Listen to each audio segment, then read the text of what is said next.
contextos. La voz de los protagonistas. Ya está listo Jorge Saucedo con el contexto de los jóvenes y precisamente este tema, problemática del magisterio. Jorge, buenos días. Hola, muy buenos días, licenciado. Pues un tema bastante interesante, bastante polémico,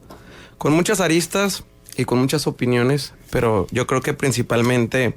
hay que buscar la objetividad en un tema tan complejo como es la educación de nuestro país.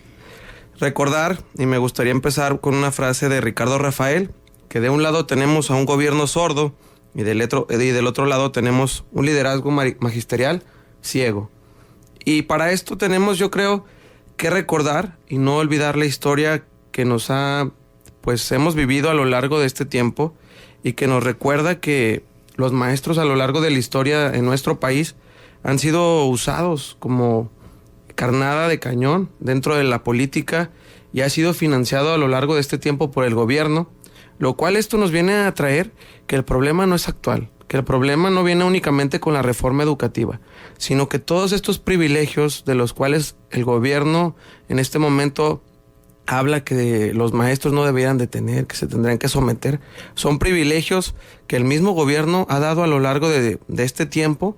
por cuestiones políticas, por el peso que representaban los maestros en aquel tiempo y era el voto duro de los partidos políticos, lo cual también vemos que se está polarizando el tema de la reforma educativa, las cuestiones que se están viviendo en Oaxaca, en Guerrero, en Chiapas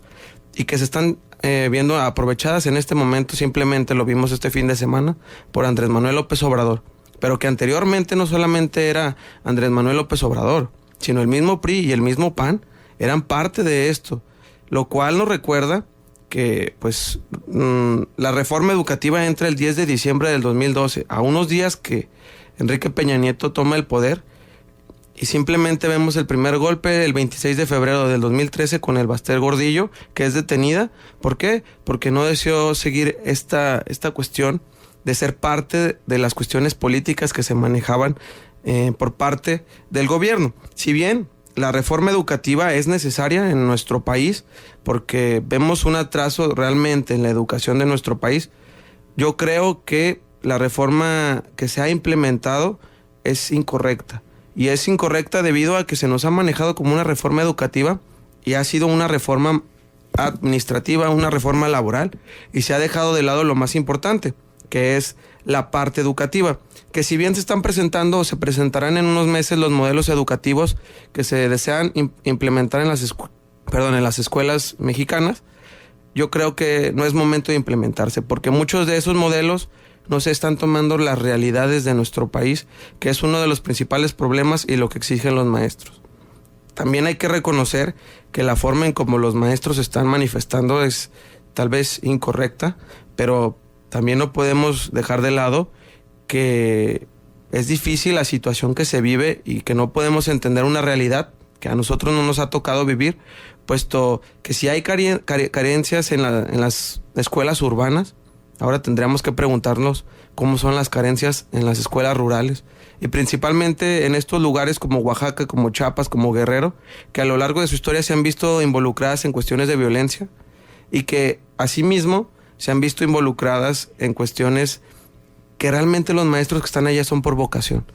y que lamentablemente hay personas que se aprovechan de estos maestros por vocación y vemos los distintos eventos que han sucedido a lo largo de este tiempo, maestros rapados, maestros que son amedrentados y desean seguir dando clases, pero asimismo tenemos el ejemplo de un maestro que se llama Octavio Estrada de Oaxaca, que él es maestro de sexto de primaria y él decía que él seguiría dando clases, aunque fuera de la escuela, pero que él no iba a permitir que sus alumnos perdieran clases, puesto que iban a pasar a secundaria y no iba a ser el cómplice de que sus alumnos no supieran o tuvieran lo básico para pasar a la secundaria. Yo creo que estos son los maestros, los héroes anónimos que sostienen la educación mexicana, que a pesar de los problemas que se viven, están ahí a la lucha, pero que también tenemos este otro polo que son los maestros que abusan y que buscan los privilegios personales, que buscan el mantener el estatus que les ha dado los partidos políticos y que lo hacen a toda costa. Y lamentablemente se ven heridas muchas otras personas, como lo podemos ver aquel enfrentamiento en Oaxaca hace unos días, donde lamentablemente perdieron la vida personas que no tenían nada que ver con el magisterio y que era su paso diario, un joven de 19 años que pierde la vida y que nos hace cuestionarnos si es necesario perder la vida de ciudadanos mexicanos por una lucha que pareciera inútil y que pareciera que se están cobrando cosas que no tendrían que ser. Y por desgracia, este ejemplo que tú pones de este maestro de Oaxaca, son cada vez menos de los maestros que tienen verdadera vocación magisterial, de los que son capaces incluso de llegar al sacrificio, al apostolado, precisamente por enseñar a los pequeños. Ya hablabas ahorita también de las condiciones en que se encuentran muchas de las escuelas de Oaxaca, de Guerrero, de Veracruz, de Michoacán, de Campeche, que van a ser aún más precarias esas condiciones ahora con el recorte presupuestal que ya anunció el gobierno federal. Pero yo quisiera incidir en un punto que tú abordaste, y es el hecho de los excesos en los que han incurrido. Digo, no sé cómo observaste tú esta nota de los dos policías federales que iban en la cisterna y en el aeropuerto de Oaxaca fueron bajados del camión, los despojaron de su calzado, los pusieron de rodillas y les dieron a que portaran una manta donde estaban las demandas de los propios profesores disidentes. Es el hecho de que ya la autoridad se somete a otra autoridad fáctica, que es lo que ha hecho el sindicato magisterial de la coordinadora en Oaxaca. ¿Cómo observas tú esa situación? Toda agresión y toda violencia yo creo que se debe de condenar, y que en un movimiento y en una lucha social no se puede utilizar la violencia, porque sería algo que se estaría criticando. Y es lamentable lo que comentábamos hace un momento, los maestros rapados, las calles tomadas, y que afecta a toda una ciudad, a todo un estado también. Esto de un periodista asesinado, los periodistas que fueron secuestrados para solicitar la demanda de tiempo al aire en una cadena nacional de televisión,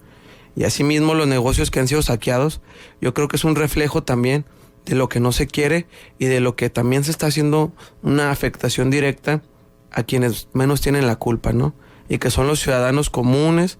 que viven en estos estados y que se están viendo afectados por un problema que es muy importante, pero que también es muy importante el que no se vulneren los derechos de los demás. Y aquí el problema también es que se está afectando a los niños y a los jóvenes que están perdiendo clases por esta lucha social que es muy importante y que no debemos dejar de lado, porque si bien la reforma educativa contempla cosas muy buenas en su artículo 15, en su artículo 16 y en su artículo 20, también tiene una doble polaridad, por así decirlo, donde habla de cosas muy buenas, pero a la vez habla de cosas muy malas respecto a que no se han tomado las realidades de nuestro país, y que no se puede aplicar una ley si no se toma el contexto, si no se toma la realidad, porque por comentarios ahí en la Defensa de Derechos Humanos nos comentaban que, por ejemplo, el examen para las personas con capacidades diferentes tendría que ser un examen donde se tomara a todas las personas que entran dentro de este espacio, por así decirlo, y únicamente se contemplaba a las personas que no tenían la capacidad de movilidad. No se contemplaba a las personas que fueran sordomudas o que tuvieran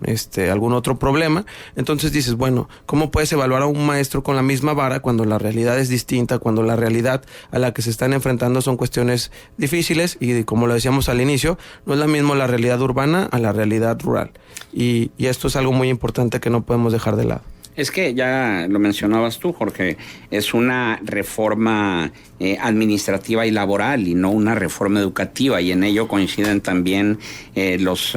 analistas en materia educativa, que faltó el aspecto pedagógico, el aspecto didáctico, como que fue únicamente el hecho de quitarle el poder que le dio desde Luis Echeverría al Sindicato Nacional de Trabajadores de la Educación, de poner en sus manos el sistema educativo de nuestro país. Sí, claro, y los sindicatos pues se han vuelto un cáncer para nuestro país. Estos sindicatos que, más que proteger a los trabajadores, se vuelven grupos políticos fuertes que a veces son el voto duro para muchos partidos. Y de pasar de tener 3, 4 estados en tensión, hemos pasado a tener de 7 a 10 estados en conflicto por esta cuestión de la reforma educativa. Y yo creo que ahora sí Aurelio Nuño se tiene que preguntar si los modelos educativos que va a presentar en algunos días serán los correctos y los ideales para que realmente se tomen cuestiones pedagógicas y no laborales. Asimismo, y para concluir este espacio, yo creo que hay que reconocer también todos los mexicanos que han salido a las calles, pero también esos mexicanos tienen que ser conscientes y saber a qué están saliendo, porque muchos salen por solidarizarse y somos a veces inocentes en esas luchas y cuando acompañamos estos movimientos, pero también hay que ser conscientes de que a qué estamos apostando, a qué estamos acompañando y qué es lo que buscamos. Pues es impresionante cómo aquí en nuestra ciudad salieron